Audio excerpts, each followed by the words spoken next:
All right. So we're going to get started out with the questions that were submitted on our form today. First question is from Joanne Briscoe. Is there a specific exercise? Whoops, sorry, went up into last week. But this is also from Joanne Briscoe. So, hi, Bobby. As I increase my outdoor activity, such as mowing the lawn and doing more yard work, workouts, and eating more protein, I notice that I seem to be more hungry at times. Is this my metabolism increasing? Should I eat more or ignore it when I feel more hungry? Thank you. So, good question. I think that to start off with this, know that whenever you're in the gym and you are working out, training regularly, and you're starting to improve your nutrition, you're going to see changes in your body, and that's definitely a good thing. So one of the first signs, if you're getting more hungry more often, typically with me, one of the first signs that I notice is I tend to wake up a little bit hungrier. I kind of have that empty stomach feeling whenever I wake up, and that's me knowing that my body's pretty much asking for more energy. So as you build up more muscle mass, if you do an InBody, there's a number at the top where we talk, or where it goes over your daily caloric expenditure. Basically, we're talking about your resting metabolic rate. How many calories are we burning at rest whenever we're laying down, not doing a single thing? That increases as we get more muscle mass on our body. So if you're coming into the gym, lifting heavier weights and making progress through the weeks, your body's going to require more energy to supply that muscle. So we could go about this multiple ways. Whenever you're seeing that change happen, if our goal is weight loss, my recommendation would be to keep supplying your body with what it needs. Make sure that we're getting adequate amounts of protein, getting enough carbohydrates and healthy fats. But at the same time, know that with that added muscle, that's going to make your weight loss, if that's a goal, to even easier. Even if your goal is just simply to reduce body fat percentage, the more muscle mass that you have, plain and simple, the more calories that you're going to burn throughout a day. Good analogy that I like using for this is cars. So your body's very similar to a car, and you don't have to know anything about cars to understand this. But think about a Honda Civic and a Ferrari. A Ferrari has a much stronger engine. It can perform a lot better in terms of speed and performance than a Honda Civic can. Now, this is where you have to know a little bit about cars. That Ferrari requires a lot more gas than the Honda Civic does. I'm going off the top of my head, but I want to say a Ferrari has anywhere from 8 to 12 miles to gallon, where a Honda Civic is getting above 30. So what I'm getting at here is as we add more lean muscle mass onto our body, that is our engine. We have a more powerful engine. We're able to perform better. We're also going to require a little bit more gas, and our gas is calories and food. So with this whole rant, to answer your question, if your goal is to lose body fat and to lose weight, try to stick to a similar nutritional plan as you move forward, while still making sure that you're getting adequate amounts of protein, carbohydrates, and fat. And the way that we can make sure that we're doing this in a smart way, rather than just guessing and hoping for the best, is do your InBodies regularly. So whenever we do an InBody every 4 to 6 weeks, you're going to see those changes in the amounts of muscle that we have, our percentage of body fat, but you're also going to see how many calories we're burning at rest per day. And you'll notice that as we increase that muscle, that number goes up as well.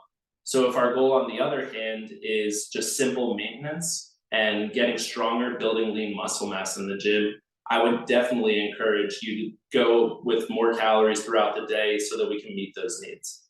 But that's going to be different for every person depending on what their goals are. In general, I'm sure most people have heard this at some point, but if we are looking to add lean muscle mass and add more to our body, we want to be in a caloric surplus. So we want to be consuming more calories than we're burning throughout the day. If we want to lose weight and body fat, it's probably going to be more beneficial if we put ourselves in a deficit where we're burning more calories than we're actually consuming throughout the day. And then if we want to maintain, simple, just make sure that we're keeping active, making sure that we're checking off those daily buckets and staying healthy. We can focus on just simply maintaining, consuming as many calories as we burn throughout the day. And if you don't know how many calories you burn throughout the day, we can help you as trainers. Just come talk to us and we'll have a meeting. But in general, what I like to do is get a general estimation of what my daily activity number is, meaning my just general steps throughout the day, my workouts, and then the other number that I like to focus on is what I was speaking of earlier, that basal metabolic rate, which is how many calories we burn at rest. That can get a little bit confusing, so come talk to one of us trainers and we'll definitely help you out with that. Now, moving into the next question. This one is from Jan Cohen, and she's asking about electrolyte powders added to water during workouts. Advantages, who needs to use these and why should they use them? So that's a great question as well. When it comes to any supplement, I like to really stress that they're exactly what they're called. They're supplements to your nutrition. So whenever it comes to electrolyte powders, protein powders, amino acids, really any concentrated form of a supplement, know that that is going to be beneficial for you, but it's not what we need to put our primary focus on. So electrolyte powders are great. They are going to make you feel good and make sure that they're going to help you out with dehydration whenever you're in a workout, especially as the gym gets a little bit hotter. I'm sure you guys are noticing that you're sweating a little bit more, and it's really important to stay hydrated.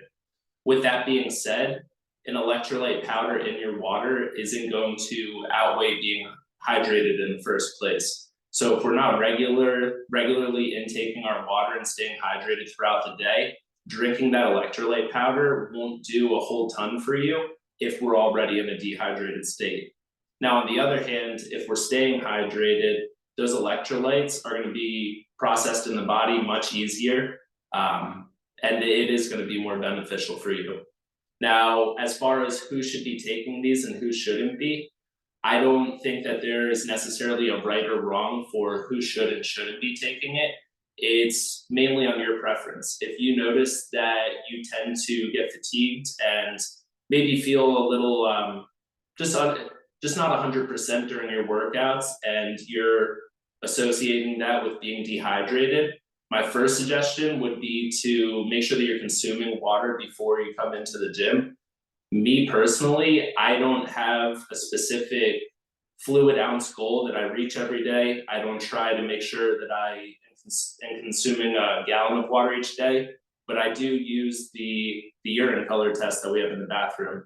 If I pee yellow, I know that I need to drink a little bit more and my body's not in a hydrated state. If it's on the clearer side, I know that I'm good, and that's as simple as I keep it for myself. If you're looking to get a little bit more specific with that, it's again individualized, so each person's going to require different amounts of water. Come talk to one of us coaches and we can guide you in that direction. But in general, I think the simplest and most effective way is to follow that urine test that we have on the bathrooms. You can see a little sign that will show you, if you're at this shade, we should probably drink this much amount of water. If you're in this shade and a little bit clearer, you're good to go and you're hydrated. But yeah, so rant over, those electrolyte powders, they do help, but they're not going to fix the problem if we're having an issue. Hey, Bobby, I have a question about that. So say you do that urine test. I use that all the time, but yeah, I'm still thirsty. Okay. Sometimes. So whenever you say thirsty, like, are you just simply thirsty, like you want liquid in your body, or do you feel dehydrated? I think I'm just thirsty. So in my opinion, that's a good thing, because your body, just kind of like we were saying with being hungry, as your body processes more water, you're gonna become more accustomed to it. Your body's gonna adapt to that. One of the first things that I noticed working with new clients is whenever we try to work on nutrition and hydration, it's difficult to get that amount of either liquid or solid food into the body in the first place. One of the most common things that I hear out of the client's mouth is, "Oh my, this is so much food. I feel like I'm drinking so much water and I can't stop peeing." That is your body adapting to something new. So on the other hand, if you're used to drinking and you regularly stay hydrated, your body's going to crave that. Your body's used to staying hydrated, and whenever it's not getting that liquid, it's craving and looking for it. So it's definitely natural that your body is gonna like, you'll be thirsty more often if you're hydrating more. But what I was saying to that being a good thing is just fill that craving and stay hydrated. Perfect. Now I love this next question. So when is the best time to foam roll or use the lacrosse ball? Before workouts, after workouts, or in between? So I think that this is kind of a layered question. My To answer that question directly, I think the best time to roll and do any form of myofascial release is before activity. And I'll kind of explain why. So foam rolling is good for, in my opinion, a lot of different things. Now, if you look at the research of foam rolling, it might disappoint you a little bit. So there's a lot of people out there that believe, and research shows that really the main benefit of foam rolling is not to relieve muscle soreness. It's not to promote recovery necessarily.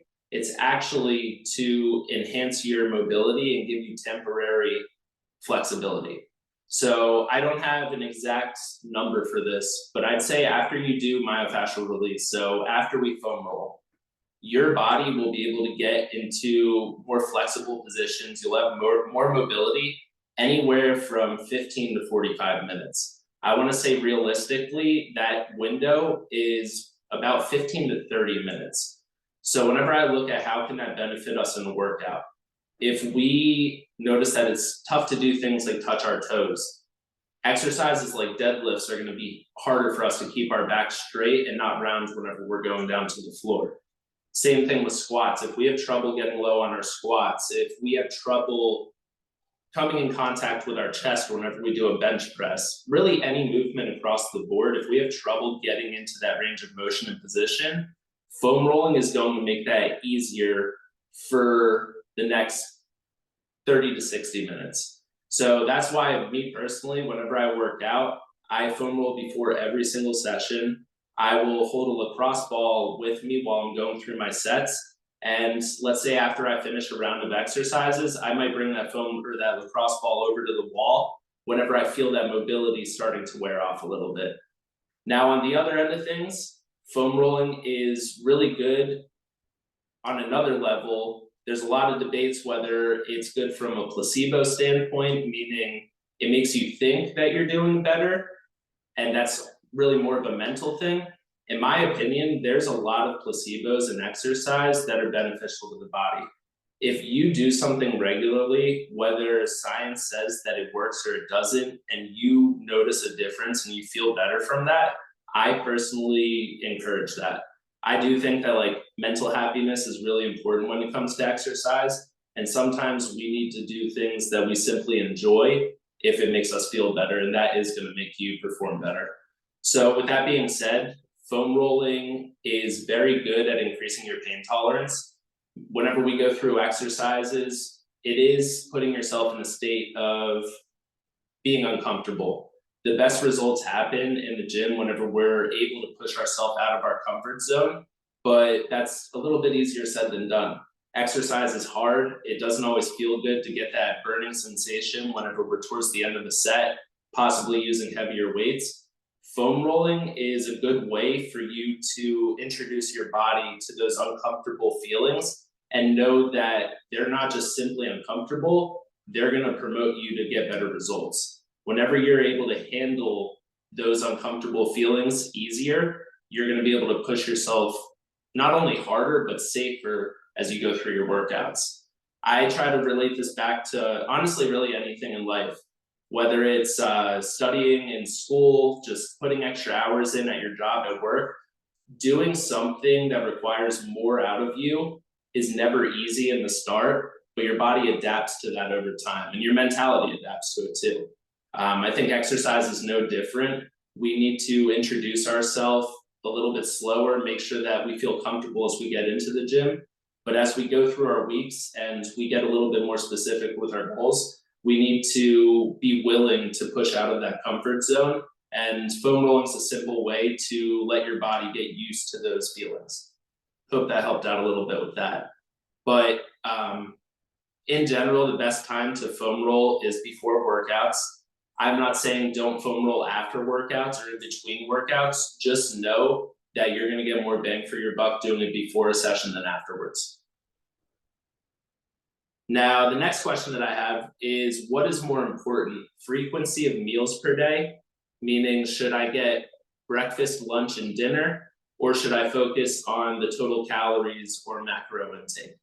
I think that's another really good question, and I think that they're both equally important in different ways. So overall, as I mentioned earlier, being in either a caloric surplus, deficit, or maintaining is really going to determine whether you're losing weight, gaining muscle, or just maintaining. So whichever route we go about that, at the end of the day, our total sum of calories and grams of protein, carbohydrates, if you're counting macros, and fat, if we're going above what we're recommended, you're more than likely going to add weight to your body. Now, if we're going under that recommendation, you're going to take weight away, and you're going to most likely be losing body fat, depending on how we're going about this in your macro split. Now, I think that that's obviously the most important thing whenever we look at it from a scientific standpoint. We need to make sure that those numbers add up. You can't consume an excess of food and expect to take something away from your body. And then on the flip side, we can't underconsume and expect to add muscle to our body. Now, I do think that an approach where you're doing something along the lines of like intermittent fasting makes it much, much more difficult to achieve those daily goals on a consistent basis. If we're skipping over breakfast, and I mentioned this a little bit on my call last week, but if we're skipping over breakfast and trying to use just lunch and dinner to consume our total daily numbers, that's going to be much more difficult than if we split that up across 3 meals and possibly 1 to 2 snacks throughout the day.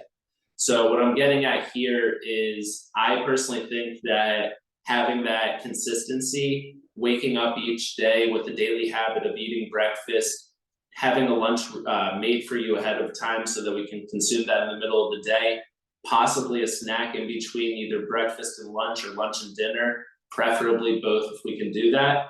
And then towards the end of the day, having a healthy dinner ready. I think that that consistent routine is just as important for success as the total daily numbers that we're achieving. If I'm being completely honest, in my 10 years of training, I don't know a single person that has been able to consistently stick to a routine that provides results from a nutritional standpoint that doesn't have some sort of plan for what they're going to consume for breakfast, lunch, and dinner. Not to be cliche with this, but if you're not planning, you are planning to fail. You can't just kind of fly by the seat of your pants and hope for the best and expect to achieve good results off of that. With that being said, we don't need to be super micro about this either. We simply need to have some sort of plan of what we want to consume throughout the day.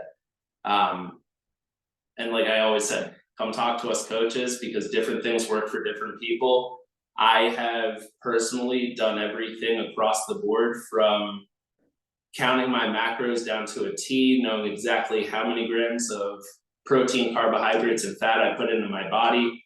At one point, I had meal prep services delivered to me, and I completely stopped shopping and had somebody else do all the thinking for me. I've done processes where you don't count calories and you just focus on portion sizes. They all can be successful depending on what works best for you.